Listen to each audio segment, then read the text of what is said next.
Bonjour à tous et bienvenue sur Crypto Signal. On va la faire assez rapide aujourd'hui, donc pas de sujet majeur, voilà, on va essayer de passer assez rapidement parce que j'ai pas mal de trucs à faire dans la journée. On va aborder plusieurs sujets, notamment un potentiel pop d'Ethereum qui pourrait éventuellement se produire. On va aborder également d'autres sujets sur la semaine économique à venir, et puis on va surtout faire l'analyse habituelle, donc technique fondamentale et sentiments sur Bitcoin. Technique, bon, on va pas reparler de ce biseau, on va pas reparler de cette résistance ici daily qui pour le moment nous maintient dans la zone. Est-ce que elle va péter? Est-ce que elle va tenir? Est-ce qu'elle est déjà passée et on la tient? C'est un petit peu ici, vous le comprenez, la question qu'on peut se poser. Sous-entendu, où est-ce qu'on va à partir de maintenant? Pour comprendre où est-ce qu'on va à partir de maintenant, ou en tout cas essayer de l'appréhender, il faut plutôt zoomer sur le 4 heures, voire le 1 heure. Sur le 4 heures, on voit que cette daily, on est en train de tergiverser autour. Pour le moment, est-ce qu'elle est cassée? Non, je ne crois pas en tout cas qu'on ait clôturé une bougie au-dessus. Par contre, il me semble qu'on vienne de clôturer une bougie en dessous. Vous comprenez que le niveau daily ici, il est un petit peu, si on avait clôturé très légèrement au-dessus, mais c'est une bougie de distribution, on préférait y voir une bougie d'accumulation, oui, mais bon, pour le moment, pour moi, on avait clôturé au-dessus et on n'a pas encore clôturé au-dessous, en tout cas, en daily, c'est ce que peut nous dire la chart. Vous voyez que j'ai deux bougies au-dessus et je n'ai pas de bougie au-dessous. Le problème, c'est à quel endroit on met exactement cette bougie daily. Vous voyez que là, j'ai fait quelque chose où, globalement, on pourrait imaginer qu'on est à peu près dans cette zone-là. Maintenant, bon, voilà, c'est un petit peu quelque chose de subjectif, bien évidemment. Le truc aussi, c'est que pour le moment, si on regarde la 4 heures, pour le coup, si c'était une 4 heures, pour le coup, j'ai une bougie d'accumulation là-dessous. Si je vais la placer ici en 4 heures, vous voyez qu'elle est plutôt bien placée, encore que non, elle avait été clôturée ici. Donc non, pas du tout, excusez-moi. Hier, on avait évoqué le scénario de venir attaquer ce V-là. Sous-entendu perdre le petit niveau si on considérait, si on le doublait et qu'on considérait que c'était un niveau 4 heures, et vous voyez que ça a été le cas. Et on avait, excusez-moi, on va revenir sur la chart ici, hop. Et on avait du coup établi la potentialité d'un flag dans cette zone. Est-ce que c'est ce qu'on est en train de voir ou pas? Je sais pas. Il va falloir voir ici s'il y a retournement de la structure dans des plus petites time frames pour essayer d'appréhender cette chose-là. Donc on va aller sur du 1 heure. Sur du 1 heure, est-ce qu'on peut vraiment poser ça comme étant quelque chose de parallèle? Pour moi, c'est difficile. Mais si jamais on se met d'une bougie de distribution ici à une bougie de distribution, vous voyez qu'en tout cas, le rebond est à peu près logique. Ici, vous voyez que je reprends mes propos ici, on va le faire plutôt avec un rayon, ça va être plus propre. Je prends la bougie de distribution la plus basse, je me mets sur la deuxième bougie de distribution la plus basse, sous-entendu, ici, on est dans une distribution. En général, on fait pas vraiment ce genre de choses-là sous le prix, mais ici, on fait du chartisme, donc du coup, voilà, c'est un petit peu différent. À l'inverse, si je joins deux bougies d'accumulation, vous le voyez, des bougies blanches, donc vertes chez vous peut-être, et que je les mets ensemble, on arrive à quelque chose de plutôt parallèle pour moi. Donc la potentialité d'un bull flag, elle est quand même ici. On touche en bas, on fait nos 3 vagues à l'intérieur, on peut faire des bull flags en 5 aussi, c'est-à-dire qu'on peut descendre plus bas, mais elle est là. Pour moi, elle est là, elle est à peu près propre, et voilà, on a quelque chose de potentiellement parallèle. On aura bien sûr uniquement confirmation quand on aura cassé cette ligne de distribution là, d'accord? D'ailleurs, autant pour moi, ici, il aurait fallu mettre distribution à distribution. Donc, en 1 heure, on va dire que ça ne ressemble pas, ça ressemble plutôt à un biseau, excusez-moi, et en 4 heures par contre, c'est là que j'avais fait mon analyse tout à l'heure, et bien pour le coup, en 4 heures c'est propre. Donc est-ce que c'est un flag en 4 heures? Ça peut, du coup, on a la target ici, vous le voyez, qui serait au point de cassure potentiel, on va plutôt le mettre par ici, qui nous donnerait un potentiel 34 469 $. En général, bien évidemment, ici, si vous n'êtes pas encore en trade, on interviendra sur un flag au moment de la cassure ou alors du retest. D'accord? C'est la seule manière d'intervenir sur un flag. On n'essaye pas de choper un flag en bas de flag, sauf si on essaye de choper, bien évidemment, ce trade-là, d'accord? C'est-à-dire si le trade est profitable, ne serait-ce que si on vient retester la trend de distribution. On va pas faire trop de temps là-dessus, mais vous comprenez l'idée. Ici, si je chope un scalp pour aller ici, si à partir de là mon trade est rentable, dès qu'on est là, je peux intervenir en bas de flag en me disant que je vais laisser courir un runner pour aller chercher une éventuelle target de flag. Si jamais je ne veux pas prendre profit ici, eh bien à ce moment-là, je fais rien, tout simplement, et j'attends une cassure, une vraie cassure, et ou un retest, et où donc du coup un retest. Ça dépend de votre psychologie bien évidemment. Et donc du coup là, à partir de là, effectivement, c'est cohérent que d'essayer de faire un trade du 100% pour aller à la target. Bien évidemment, pour le coup, si vous intervenez ici à la cassure, il faudra prendre un petit TP partiel juste au-dessus de la structure, à ce stade-là. Ici, il faut jouer la cohérence. Sous-entendu, imaginons que là, je suis dans quelque chose qui soit plutôt un range, avec une petite déviation ici. Et bien à ce moment-là, à partir du moment où mon trade, dans tous les cas, sera rentable ici, étant donné que je serai rentré par là, j'aurai plutôt tendance ici soit à bouger mon stop-loss, mais moi, je suis pas extrêmement fan de ça, ou encore que, ici, on peut imaginer l'histoire, hein, mais voilà. Hier, on avait évoqué également le scénario d'un biseau. Pour le moment, non, on n'est pas là-dedans. Donc du coup, pour le coup, ça n'a pas tenu. Vous comprenez ici que ça n'a pas tenu, et on a plutôt eu le scénario du flag ou potentiel flag, ou en tout cas prise de liquidité ici un petit peu plus bas et sous la structure temporaire. La structure temporaire, ce que j'appelle la structure temporaire, c'est le plus bas local. Donc on continue ici une théorie de dos où on est baissier. On aura confirmation qu'on est repassé haussier uniquement à partir de là, d'accord ? Donc ça, c'est important. On a aussi évoqué la possibilité de venir faire un tour sur la structure et ensuite de rebondir. À ce moment-là, la target, c'est 29,2. L'éventualité d'ouvrir ici un short, par exemple, pour aller au 29,2, elle est plutôt cohérente également, avec une prise de profit partielle ici. Deux prises de profit partielles. Oui, voilà, vous aurez compris ici, une ici et une ici. Vous comprenez, vous voyez les droites, hein, il n'y a rien d'extrêmement compliqué à tout ça. Ici, qu'est-ce qui peut nous repousser? Alors, bien évidemment, on a ce V là, hein, qui est ici à ce stade, et qui pour le moment nous repousse. Et c'est logique qu'il le fasse. On va revenir ici sur on va descendre même sur du 15 minutes. Hop, on va remettre. Vous montrer ici, concrètement, qu'est-ce qui nous repousse ici? C'est ce pic. Ce pic ne veut pas casser ici, en termes de price action. J'ai du mal avec la souris aujourd'hui, je sais pas ce qu'elle a, ça m'énerve. Ici en termes de price action, alors en gros c'est du 4 heures, hein. Là ici je vous le montre en 1 heure, mais il y a eu des clôtures, hein, bien évidemment au-dessus de ce niveau-là, à l'intérieur du pic, mais en 4 heures vous verrez que ça n'est que même là je suis en 15 minutes, ça n'est que des petites mèches. Est-ce que on peut imaginer que ceci est un double bottom ici, et que on est en train d'en retester la ligne de coup à l'heure actuelle? La réponse est oui. Sous-entendu ici, et j'ai une question dans les commentaires, en ce moment je regarde vite fait les commentaires, je prends pas le temps d'y répondre, mais je vais le faire, promis, qui me disait comment tu fais pour finalement faire ta conjonction entre chartisme et théorie de dos. C'est une histoire de time frame. Regardez là ici, on regarde du 15 minutes, j'ai une théorie de dos qui commence à passer haussière. Néanmoins, quand je regarde le 1 heure, j'ai une théorie de dos qui me dit qu'on est baissier. Si jamais je redescends sur si jamais je remonte sur du daily, à ce moment-là, je vais voir une structure et une théorie de dos qui est haussière. Sous-entendu, on joue la théorie de dos, on prend le bon flingue, le bon calibre pour la bonne analyse. Et ici, sous-entendu, ce que je veux dire, c'est en daily, en soi, on est haussier. En weekly, on est baissier. Vous regardez la chart, on est passé de 69 000 à 15 000, et ensuite on est remonté à 30 000 en weekly, la trend, et en monthly, la trend est haussière pour le coup. Donc il faut comprendre ici la notion de time frame, sinon ça ne sert à rien. Alors, qu'est-ce qu'on peut montrer ici sur la chart? Concrètement, on avait dit, alors je me rappelle plus où étaient les trends, mais on avait une trend qui était comme ça, on a dit tiens c'est rigolo, on l'a perdu.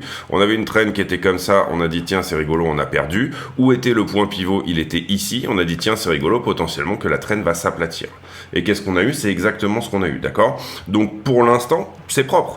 Il n'y a aucun souci avec ce que nous dit la chart. Les points pivots sont extrêmement importants, c'est quelque chose que vous devez maîtriser. Donc, cette trend s'est aplatie, ça nous donne un niveau ici, vous le comprenez, à peu près ici en bas de cette 15 minutes. Alors c'est pas un niveau 15 minutes, il pourrait être évoqué plus gros, mais là on voit très bien la mèche, et on peut éventuellement le noter comme un 15 minutes, parce que on va essayer de pas faire une vidéo trop longue. Donc ici on a un level 15 minutes qui pour l'instant tient le prix. On a également notre trend, alors ça on peut le virer du coup, celle-ci, ça sert plus à rien. On a ce niveau donc qui tient, on a notre flag, et on a une trend d'accumulation qui est hyper propre. On va rester sur le 15 minutes aussi, on aurait peut-être une time frame un peu plus grosse sur laquelle on pourrait se baser ici, mais vous voyez ici que pour le moment on est au contact d'une trend qui est haussière sur le 15 minutes. Le 15 minutes est en train de passer haussier. Si on tient cette trend, si on revient ici et si on casse ce flag, à ce moment-là c'est une ABC en flag, ultra propre, on continue un peu plus haut. Quelle est la première target? 31,4. Quelle est la target chartiste? 34 et quelques, enfin celle que je vous ai montré tout à l'heure. Est-ce que ce niveau ici est plus petit? C'est la question qu'on peut se poser. Moi, j'aime bien avoir des niveaux dans des grosses time frames.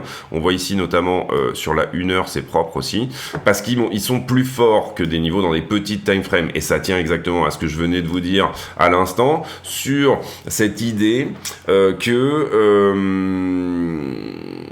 la théorie de dos a plus de force également en fonction de ce qu'on regarde. Si on est sur des très grosses time frames, concrètement, si je regarde la monthly, on a plus de chances de péter les 15 000 $ et de faire un nouveau plus bas que d'en faire un nouveau plus haut. Si je regarde la weekly, on est en haussier, donc on a des chances éventuellement d'aller retrouver un ATH. Si je regarde, vous comprenez ici que tout est question de time frame. Donc on va garder ça, ça me paraît pas mal. Une éventuelle cassure ici, si vous regardez la trend ici, si on tient cette trend, la cassure pourrait se produire ici. Pour moi, on a des bonnes chances quand même de venir retester ce plus bas là, c'est-à-dire de faire plutôt un scénario de type double bottom comme ceci. Dans un flag, on peut tout faire. En général, les vagues se font en 3. Bon, ici, vous voyez qu'on a une 2, 3, oui. 1, 2, 3, oui. Et ici, 1, 2, 3, pourquoi pas? Pourquoi pas? Si c'est terminé, du coup, bah, là, on part sur plutôt une vague de 5, en l'occurrence.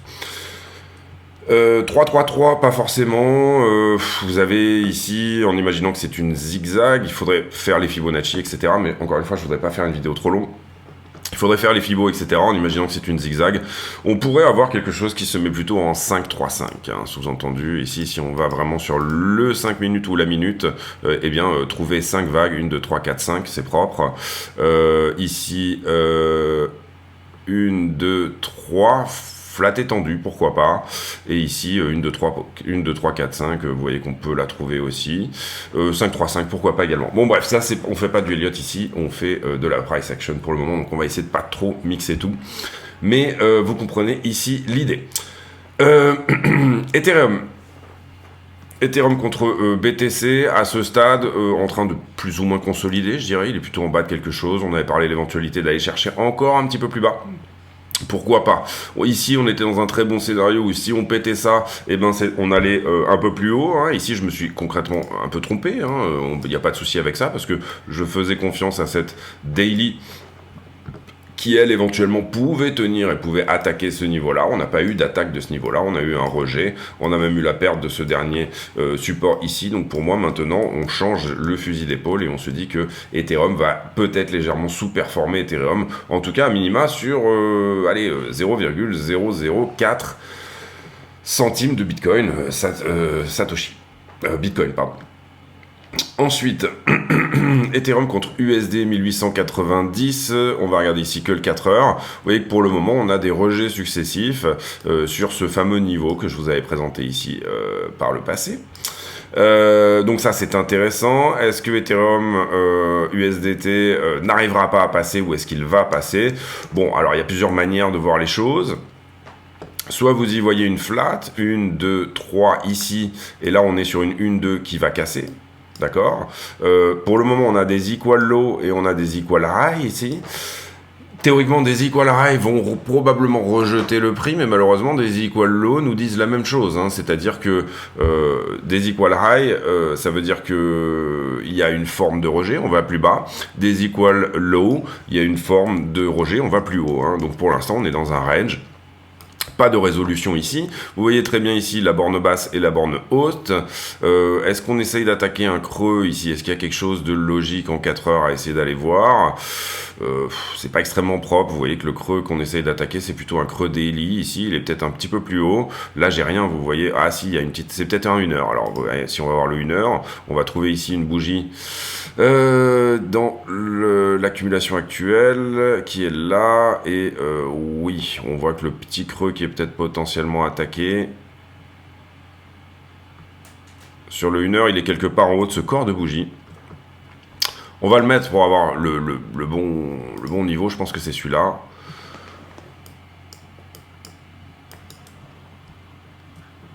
Ouais, j'ai une petite clôture là en dessous, donc il est un peu clôturé. Il faudrait le mettre un petit peu plus haut pour avoir quelque chose de cohérent.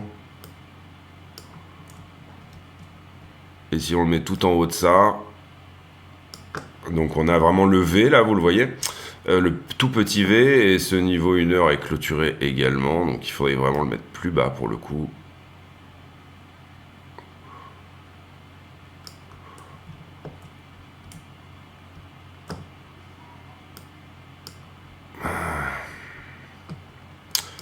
Voilà, on l'a eu, c'est bon. Donc ici, vous voyez, j'ai que des mèches, on n'arrive pas en time frame 1 heure à venir clôturer ce niveau. Sous-entendu, ici, ce que j'attends, c'est une résolution du range, soit en haut, soit en bas. Pour le moment, on a tapé 4 fois en bas, on est en train de rebondir. Est-ce qu'on va taper en haut et partir ou pas? Pour le moment également, la structure est pas forcément extrêmement bull. Voilà, tout dépend effectivement de est-ce qu'on arrive à péter les 1920 sur Ether ou pas. Cela dit, on va passer sur les news directement.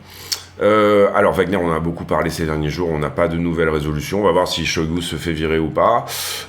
Ici, voilà, cela dit, alors sur Bitcoin, la news majeure pour moi, c'est un gros retour des institutionnels. Ici, vous le voyez, depuis le début de l'année, on a le plus gros retour sur l'ETF, sur les futurs BITO. Et donc ça, du coup, c'est intéressant parce que ça veut dire, ça sous-entend un énorme retour des institutionnels en ce moment. Vous voyez, ça fait 1 an qu'on n'a pas eu des retours comme ça.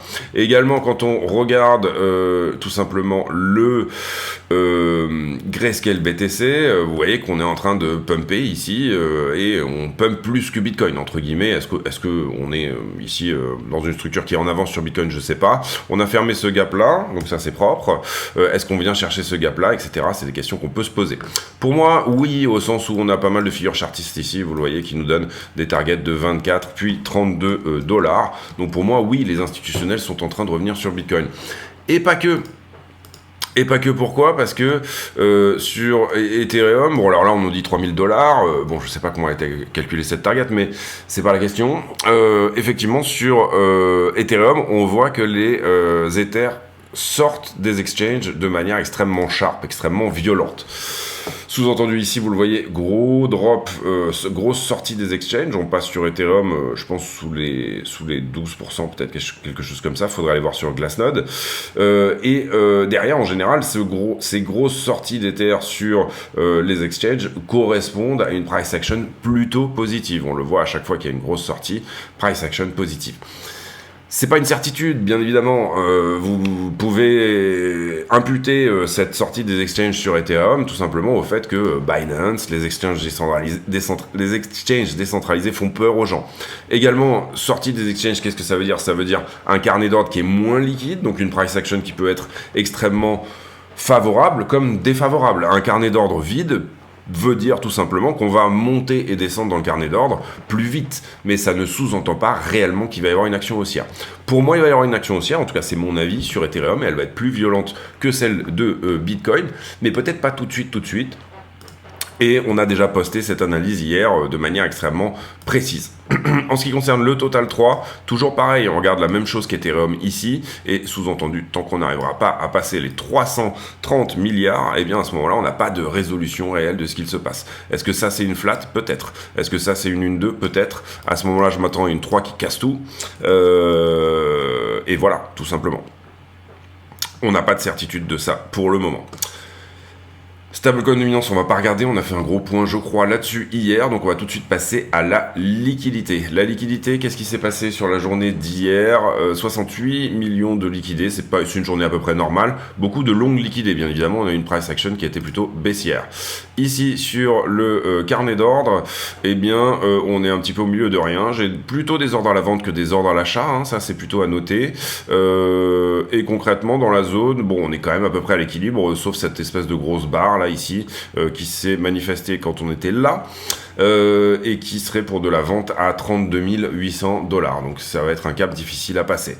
En ce qui concerne les leviers, vous le voyez, on a pris les 2 points qui étaient mis vers le bas ici, donc on a pris les points de longue. Comment ça s'est construit depuis qu'on a fait la vidéo? J'ai une price action qui est baissière et j'ai un funding qui est à plat. Qu'est-ce que ça veut dire? Théoriquement, on devrait descendre dans le funding étant donné qu'on a une price action qui est baissière et on ne le fait pas. Ça veut dire que j'ai un gros point de longue à venir prendre ici sous la structure. Sous-entendu, la liquidité ne va pas dans le sens d'un flag qui casse. La liquidité va plutôt ici dans le sens d'une correction plus importante. Ici, on voit très bien le niveau des 30 545 a éventuellement passé. Là où c'est peut-être intéressant, c'est que derrière, j'ai été un peu shorté là ici, mais le niveau a été pris. Et puis là, on reprend une forme de normalité. Concrètement, on pourrait dire... Oui, non, si, c'est ça, oui, c'est ça.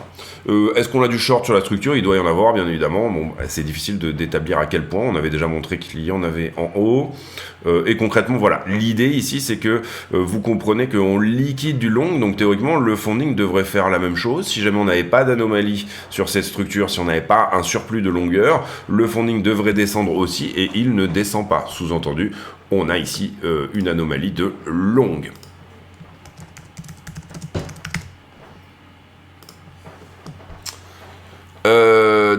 Voilà, une structure plutôt baissière encore une fois. Sur Ether, qu'est-ce que ça nous dit? On n'est pas encore venu visiter le point du bas. On a également peut-être quelque chose à venir faire sous la structure au 1857. On n'a pas cassé non plus, on n'a même pas revisité les 1940, qui est un point clé, je l'ai montré tout à l'heure. Par contre, on se fait un petit peu, c'est un petit peu différent en termes de structure. Bon là, je pense qu'on peut enlever celui-là, il est extrêmement proche de l'autre, et puis il a quasiment été revisité. Ici, la price action suit le funding, et même l'open interest d'ailleurs, vous voyez que c'est assez propre.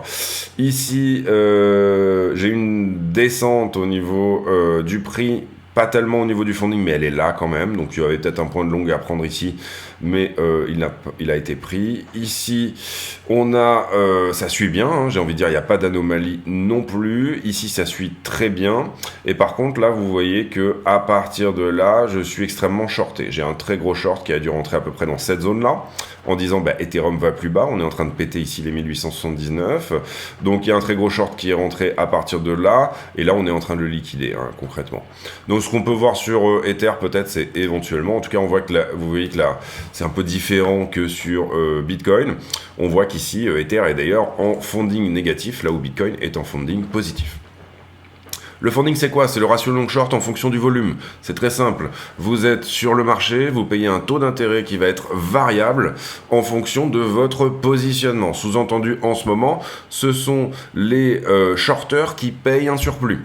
Quand on est dans le vert, ce sont les longueurs qui payent un surplus. C'est-à-dire que vous avez un bonus pour venir shorter le marché, tout simplement, d'une certaine manière, aider les market makers.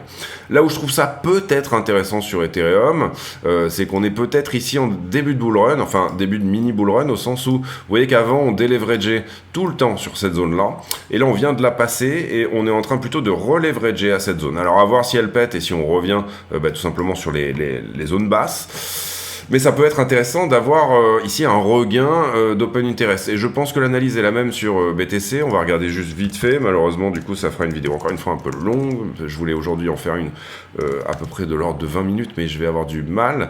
BTC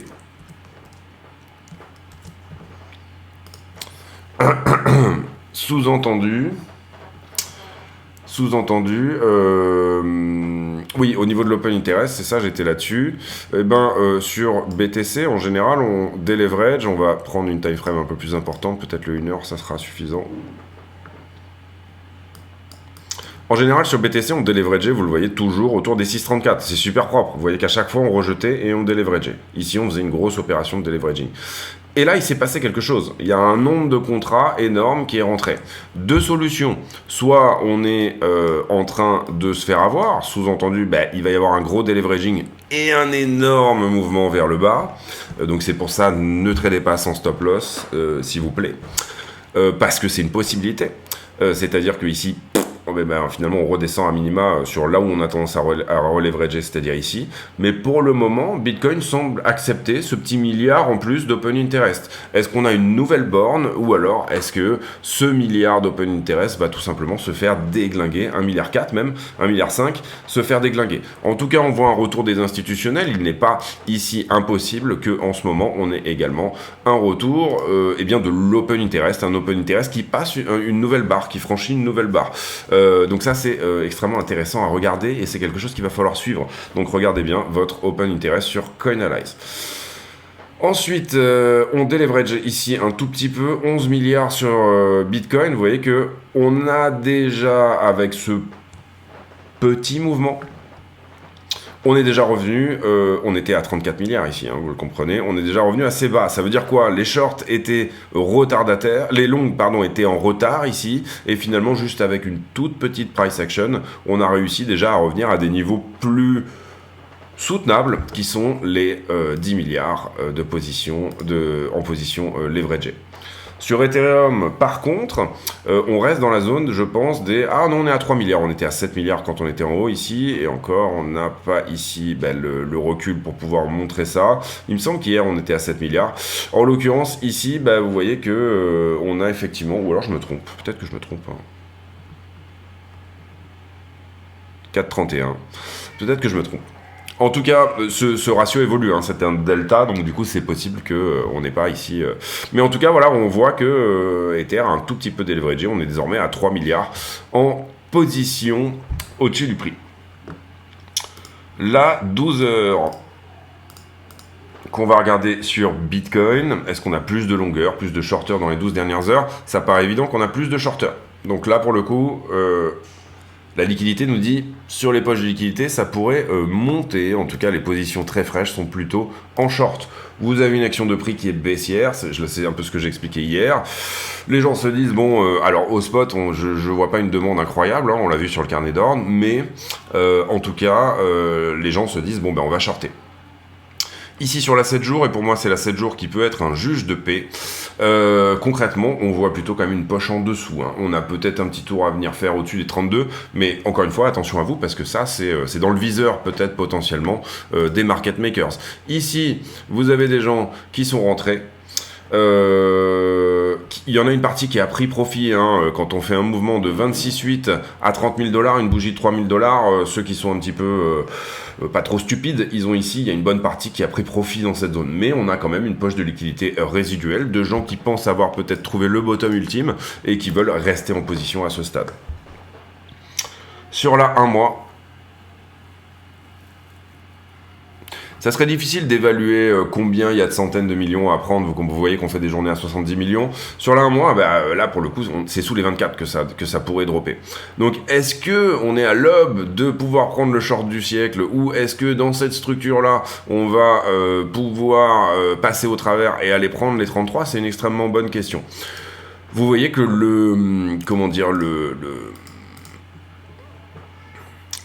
la cohérence entre structure et liquidité est mitigée.